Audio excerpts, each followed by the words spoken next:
This next session kind of focuses on one of the key themes that Silver Summit emphasizes, and that is the difficult jobs of companies to create lasting relationships with their senior customers. And this in turn, this is also applies to their different outlets and their channels. So we were really fortunate to be able to work with Terry Clark, who is the Chief Marketing Officer of UnitedHealthcare Medicare and Retirement, who is a leader in marketing to baby boomers, and we're really excited about this amazing session. So his motto, for those of you who missed it, we're giving mottos, you can always read bios in the thing, is never be comfortable. I'd like to welcome him to the stage.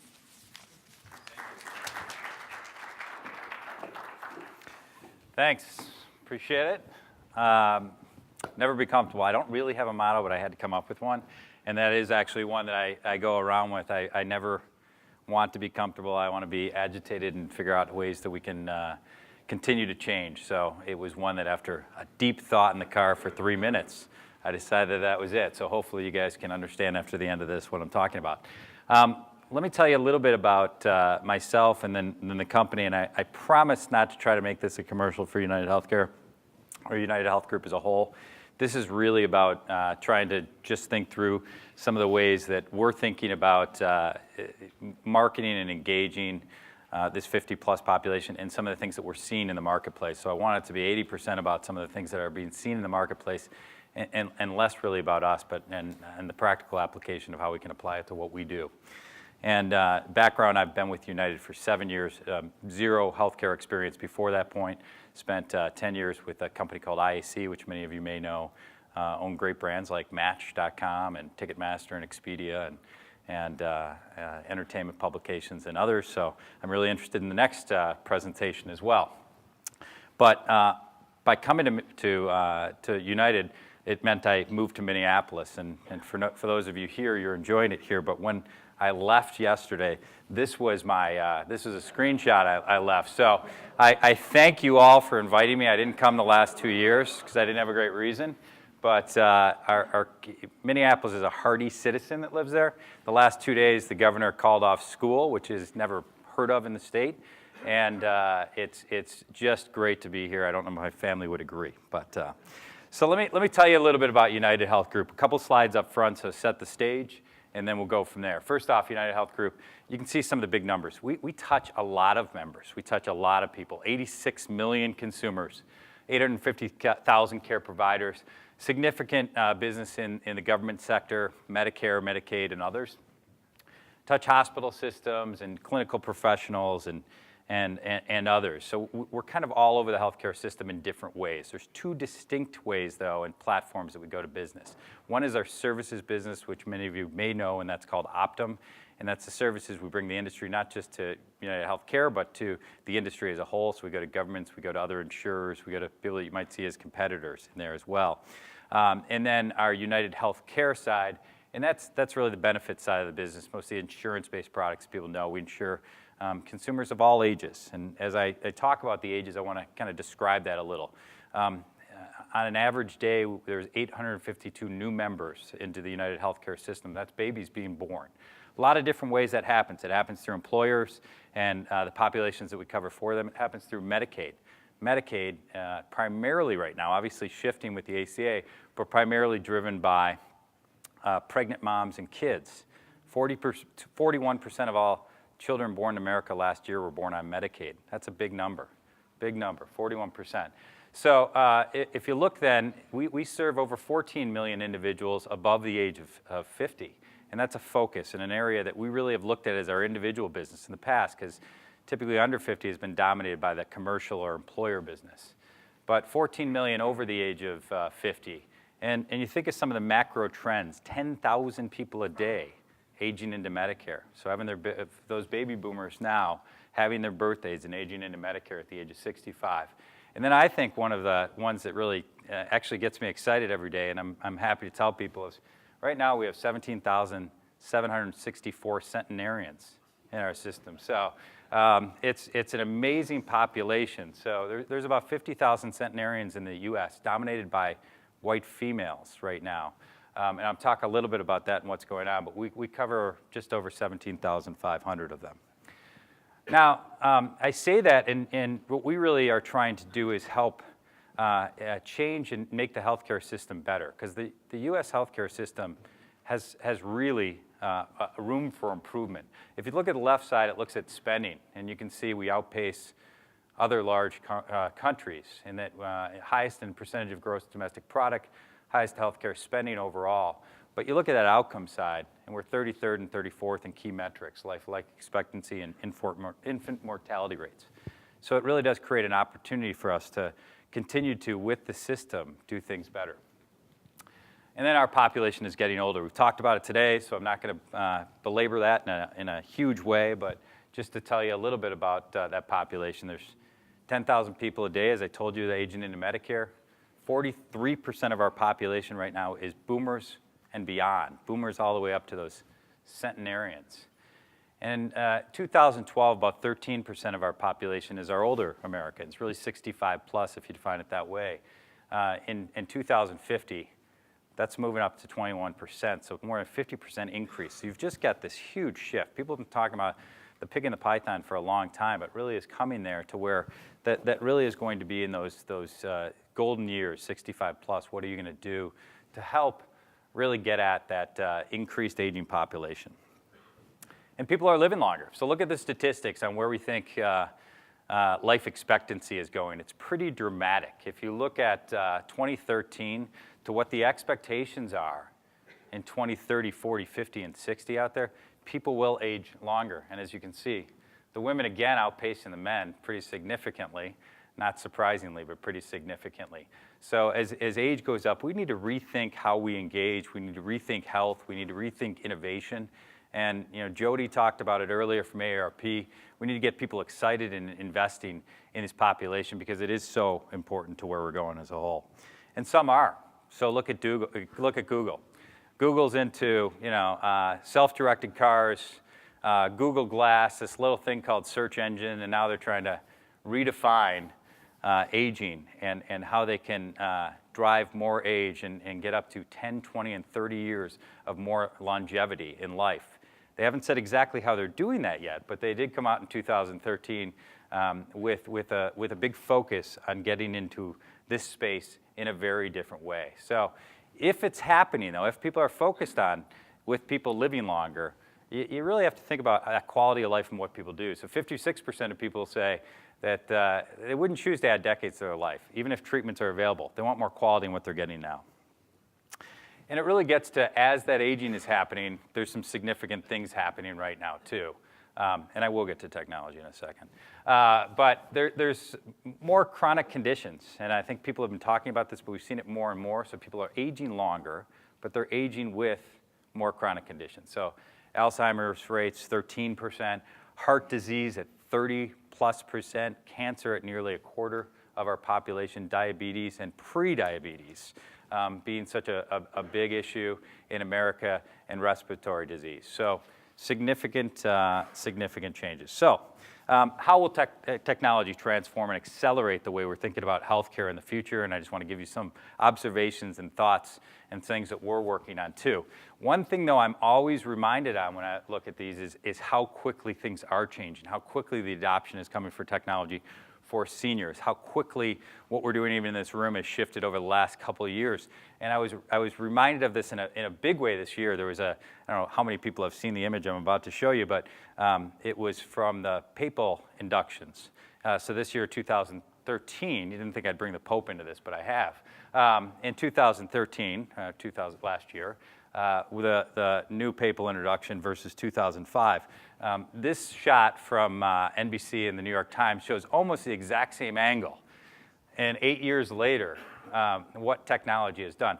I'm trying to figure out who the one guy is on the upper right-hand corner that's got the flip phone up, that's trying to take that picture, because he is way ahead of his time. But it's just an amazing picture that shows. And then I'll keep my Pope theme going for one more time. The selfie, the first Pope with a selfie here. So I think that you can see at any age, technology is being embraced and in all different ways. So let's talk a little bit about technology of this population. We've heard some of these stats this morning, so I'm not going to go over these in a big way, but search with 57 plus at 92%, 75 plus year olds at search is significant at 61%. Our own business has seen a massive focus on digital and being able to service members, but actually being able to buy. So as they get on and want to buy and shop for Medicare options, we've seen that significantly change over the last few years. Email, maps, directions, buying products, all significant numbers, and all significant if I looked year over year growth. So the growth is there and it's going to continue to be there. So anyone that has a stereotype of this audience not being connected, not wanting to connect, I think is not living in the world that we are. It's also the number one source for information for 50 plus, and within there, the subcategory of health is a huge component to the information that they're looking for online. Technology today, look at some of the opportunities in some of the devices. So cell phone usage, I like that 65 plus number. It's 77% cell phone usage. Smartphones, you can see drops off significantly at 18%. We continue, United, work with organizations like AT&T to help increase that adoption because we believe with the right technology in the hands of an aging population, they could actually access their health care in a very different way, in a better way, and get better outcomes. Tablet usage, significant increases year over year, and I think this number will continue to go up year in, year out. And then electronic readers as well. The next area I want to talk about, and you'll find that I'm going to talk a few things today that we've had discussions on earlier today. This is something that AARP has really worked on. And Jody Holtzman was up here earlier, and AARP, we've worked with AARP for many years in looking at this population and ways to better serve them. And really interested in the work that Jody and his team did around healthcare innovation in this population set. So they really looked at these 9 frontiers as focus areas for innovation needed around the 50 plus population. And as we've looked, we've really found the research both interesting and kind of be a charter for some of the work that we're working on as well. And we do joint venture work with them on innovation right now. So you look at behavioral and emotional health, ways to really get at that in a different way. Social engagement. So how do we use technology as a connection point, not always as the end all. So it isn't to mean we're just going to create communities online, but how do we enable communities online and offline? Diet and nutrition, so important for health as you age. That's really important to us. Aging with vitality. So how is not just extending life, but how is getting more quality and vitality out of life? Care navigation and that working the system, it's really confusing. I've often said, if I'm doing my job, I'm making the healthcare system easier to navigate. If we were the simplest healthcare company to do business with, I think we have a distinct advantage. No one would sit here and tell you that healthcare is easy or is easy to understand. Medical management, vital sign monitoring, that's a lot of what's being worked on now. I heard that 50,000 apps earlier. It's amazing. There's just a lot of energy around that. I don't know if that would be where I'd want to put all my energy right now, but it's one that seems to get a lot of attraction. Emergency detection and response, we heard a little bit about that this morning. This idea of caregiving being such an important component. I think it's one of the most important things that we can focus on, with caregiving being such a part of what's going to happen with that aging population and how it impacts all of us. There's been these articles over the year about this, sandwich generation of people living with their parents and their kids. I actually think it's more moved into this club sandwich generation with multiple generations, up to 4 of them living in one household, which has really transformed the way we think about care and engagement as we move forward. And then physical fitness, so all really important components. I want to talk about 3 of those areas, though, today. I want to talk about social, I want to talk about mental and physical, what's going on in there and what we're doing with them as well. So on the social side, I think that the real thing we see in a lot of our research is it keeps going back to money can't buy happiness. I need social interaction. I want to interact with other people. I want that as an important component. We have looked at, and we've actually worked with several organizations, including AARP, on the impact of isolation. Social isolation has a dramatic impact, we believe, on health. And so how do you get at that? So top 3 things that people said over 60 plus about living longer, what they wanted. We wanted to spend time with with their children and grandparents and see them grow up. They want to spend more time with family and friends, and they want to do things they want to enjoy. And I think this theme of continue to learn, continue to be sparked on is certainly there. And what we're finding also is that that older generation, that greatest generation, is very different than the boomer generation. So the older generation wants community in a different way than the boomer is aging. So that older generation wants opportunities to engage, even if through technology, but in long, one-on-one in a lot of interactions way. And what we're finding in that boomer generation is they want snippets. They want to interact with us or have us connect with them in snippets, in small ways, in ways that will really allow them to get the information they want in the way that they've grown up with it. This is a boomer population that grew up traditionally in the last couple decades of their life with technology being an important enabler.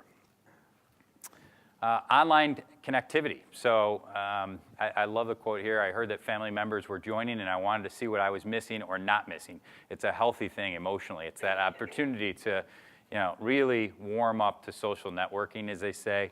And you look at all the stats, and this is an educated group focused on this demo. I don't have to read through them, but it basically is showing and continue to show that that continued involvement in social networking is really being sparked in a big way by the senior population.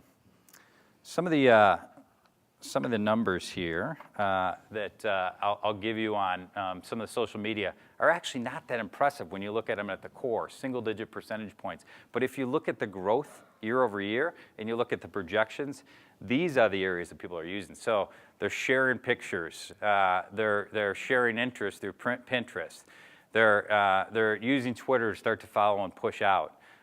We think this will be more and more of areas of opportunity. At United, it's actually interesting. We have a lot of different information that we push through Twitter. Our number one Twitter account is Medicare Made Clear. So you'd think of all of the disease state topics and other things. People are confused by Medicare. We've got a lot of people that interact with us and want to find out valuable information through Twitter. So it's certainly there.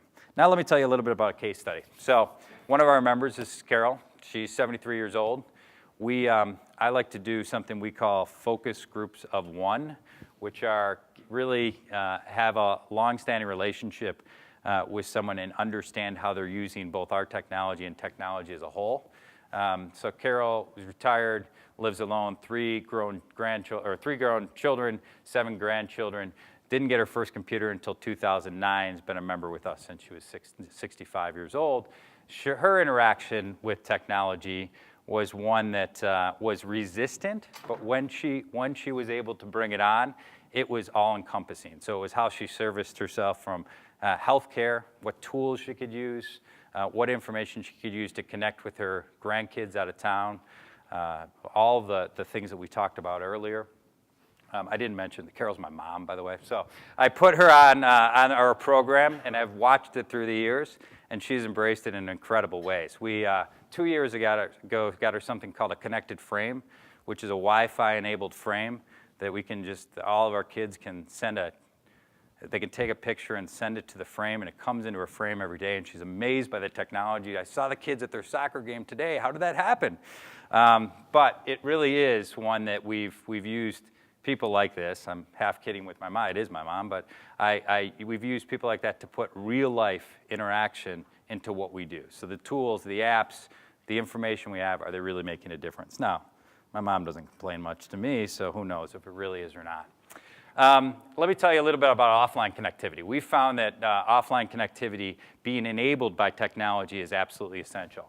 So meetups, other opportunities to find information, certainly in health, it's a lot around healthcare topics. It's a lot around disease states. It's a lot around people like me.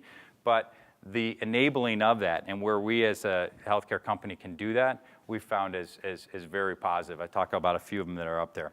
One of the programs that's primarily offline right now that we're using technology as a big enabler is our Silver Sneakers program. So we have millions of our members in Silver Sneakers, which is a program that is administered by Healthways. And it really allows seniors to connect in health clubs in content, so aerobics classes and different exercise classes around things that they have interest that are very specific to seniors. Well, what we found is the number one reason they were doing that was not actually to go work out. That was number two. It was social interaction. I want to meet people like me. It's hard to do that. So Silver Sneakers and others are really working on how we can even enable that more through technology. Can I enable walking clubs at the mall because people are interested?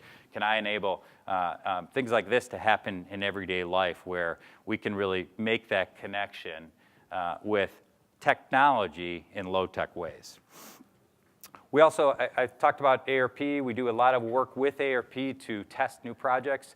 There was some great work earlier I saw on Xbox. We use Xbox to do a lot of interaction around seniors and exercise and physical fitness. We're interested in a lot of things that we can do there around really helping to get people to exercise right, to do physical therapy as a treatment for people as they have injury. We think there's great opportunity.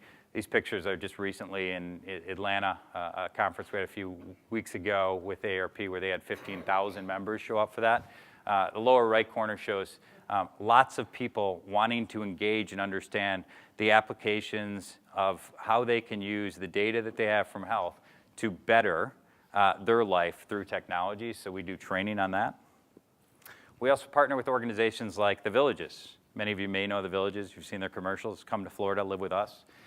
100,000 people live at The Villages. You have to be 50 plus to get in there.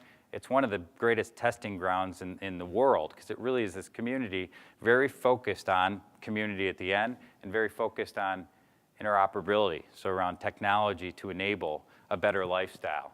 It's an amazing place. We've got Medicare stores down there. We have technology enabled. We can do focus groups. We have new ways to really think about health with them. Mental.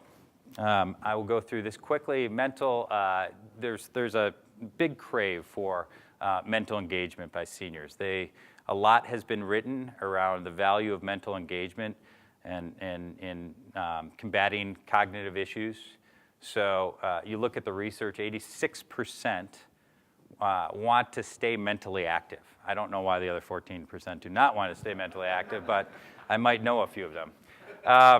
74% want to learn new things, continue to learn, continue to evolve. 73% want to feel productive, make an impact, and 54% are willing to try new things more than 5 years ago. So they're kind of at a different point. So a lot has been done around here. You guys have seen some of the stuff, but this use it or lose it phenomena is really big right now. It's what we hear from our membership base a lot is what can you do about cognitive? Luminosity and others, I think, are doing really good jobs of starting to engage. I think the more we can get around this, you can't rely on Sudoku and crossword puzzles forever. We actually have to get at interaction that makes a difference. There's a lot of debate on this and what it can do, but I can tell you just the positive feel of the people that are engaged in these programs has a big impact as well. We're also interested, there's been a lot of change in these massive online open courses this year. There's a lot of debate on the usage. MOOCs, I think a lot of people see them as institutional, so it's higher education's doing these MOOCs, Coursera, Udacity, others having the ability for people to engage in learning at whatever level through technology. I'm really interested in this. I don't know that it's necessarily the way that people are debating it now, though, because I don't necessarily think it's all about higher education educating. I really think it's about ways that we can, brands and engagement companies can use coursework and the ability to really educate people as a real lever for the future on engagement. So we've been doing it for the last few years around things like disease states, around things like understanding Medicare. And we've found use of video and use of experts combined with our brand in a way that really keeps it away from selling and keeps it into education as a way to engage this population in a really different way. Informal learning. Apple's done an amazing job. Gone to an Apple store lately. You can't miss the Genius Bar, and you can't miss who's sitting at the Genius Bar. It's my mom. She's there a lot. That was one of the Christmas gifts. It's a big population of seniors, especially during the day. You go to the Apple store during the day, during the week, and it's catering to that population. The right-hand side, you see the ARP event that I told you. They have 2 of them a year. They have brought technology training into that. I cannot tell you the lines and the people that are engaged and happy to engage in understanding technology. Show me how to use Facebook. Show me how to use my tablet. It's really amazing. Google Helpouts we talked about, so I'm not going to rehash that. Skillshare, other ways that we're really finding adoption in our population being great. We talked about this too. I'm amazed by it, but this Mayday, this whole how do you do design around a changing population is really, really cool. And I think Amazon really has done it right with Mayday.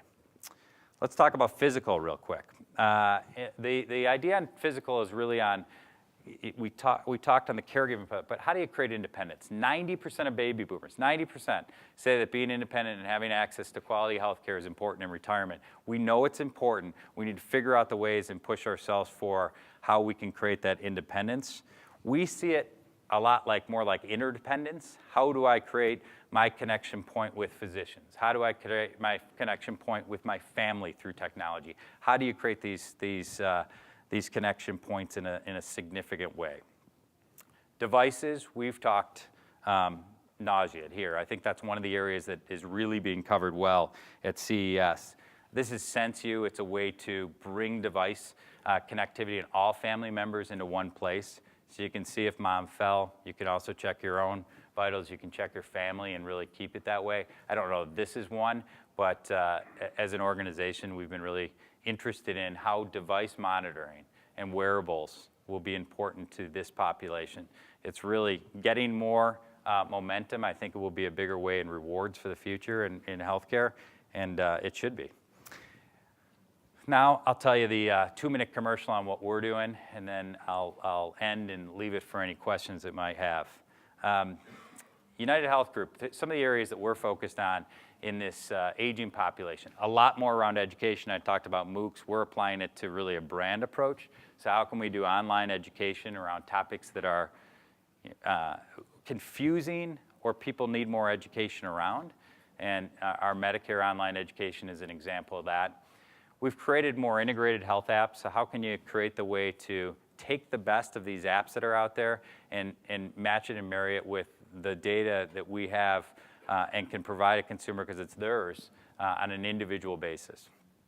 Member tools, so ability to access service. I rarely go to my bank anymore. I access those tools online. I access it because it can bring all of the data together and I can use it in the way I want. We need to do the same thing in healthcare, and that's what we're trying to get at. And then retail. We're creating retail locations, and part of our retail locations is getting people familiar with technology and how to use it, how to use and access the information they have available through United in a meaningful way. And then lastly, I want to give one example, and that's house calls. So house calls is taking what is traditionally seen as a very antiquated, low-tech means of addressing an aging population, and that's with a house call, and bringing it into the modern world. So we actually have, over the last 2 years, been introducing a program we call House Calls, and that's bringing healthcare home. What it does is last year, we had 680,000 house calls. That's where we put a nurse practitioner or a doc actually into the home of our 65-plus population and did an annual assessment with them and connected that data. So it took tablet technology and connected that data back to their doctor, so their doctor had better information and understanding because we spent 45 minutes to an hour with that person in their home. We connected it back to our service support, so when they called in, we knew more about them and we could address them in the way that they needed, both to pharmacy, so we looked at prescriptions together, and we actually looked at their environment to see what they had, back to social workers and others. So it really was a way to take that and now use the data to make a difference. And all of that has really moved into what we're doing as a business. Great companies like Intel and GE are working on care innovation, taking some of that information and moving it to the next level. And we are incredibly excited about what we can do as an organization, but we're also incredibly excited about what the marketplace could bring. Closing our implications, I think if you look at social, mental, and physical, the implications are kind of great. If we create points of connectivity, new and old, we think that is where we would focus energy. Mental, if we can facilitate personal growth and learning, especially with this aging population. And physical, if we can leverage this convergence to improve care. we know that the connectivity and that convergence needs to happen. And that is as fast as I can talk. Thanks.